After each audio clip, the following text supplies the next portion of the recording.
ভোটের মুখে সীমান্তরক্ষী বাহিনীর ভূমিকা নিয়ে প্রশ্ন তুললেন মালদার বৈষ্ণবনগর বিধানসভার তৃণমূল প্রার্থী চন্দনা সরকার।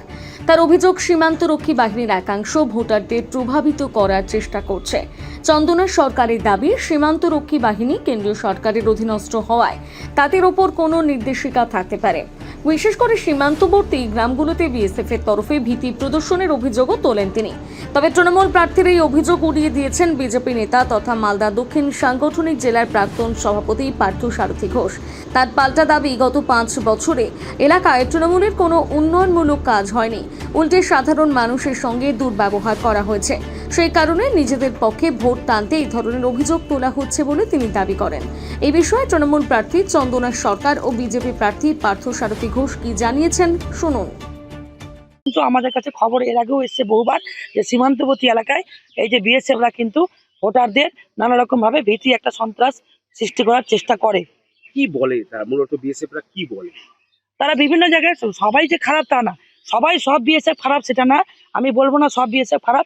কিছু কিছু আছে যারা কিন্তু ভোটারদের বিভিন্নভাবে একটা ভীতি, ভয়, একটা সন্ত্রাস দেখাবার বা তাদের মনে ভয় সৃষ্টি করার চেষ্টা করে কিছু কিছু বিএসএফ। তারা কি কোনো রাজনৈতিক দলের হয়ে কার্যত কাজ করে? অবশ্যই তারা সেন্ট্রালের লোক, তাদের হয়তো সেন্ট্রাল থেকে সেরকম নির্দেশ আছে যে তাদের করতে হবে। এটা তো নিশ্চয়ই তারা সেন্ট্রালের অর্ডারই করছে, কারণ তারা সেন্ট্রালে চাকরি করে, তারা তো আর স্টেটে চাকরি করে না। তাদের হয়তো কিছু নির্দেশ আছে, সবাই তো আর পালন করে না। কিছু কিছু বিএসএফ ভালো থাকে, তারা চুপচাপ থাকে বা তাদেরকে কোনো রকম ভাবে মানুষকে প্রভাবিত করে না। কিছু কিছু বিএসএফ থাকে যারা মানুষকে বিভিন্নভাবে মোটিভেশন করে, বিভিন্নভাবে তাদেরকে ভীতি সন্ত্রাস একটা সৃষ্টি করার চেষ্টা করে।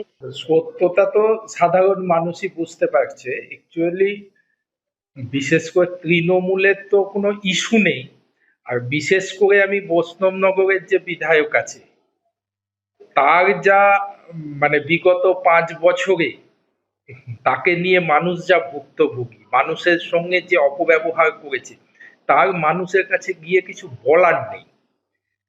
আর বলার নেই বলে এই ধরনের একটা আতঙ্কের পরিবেশ, পোলারাইজেশন করার একটা প্ল্যানিং, এছাড়া এদের কাছে উন্নয়ন, মানুষের পাশে দাঁড়িয়ে কাজ করা, এই ধরনের কোনো কথা এদের নেই।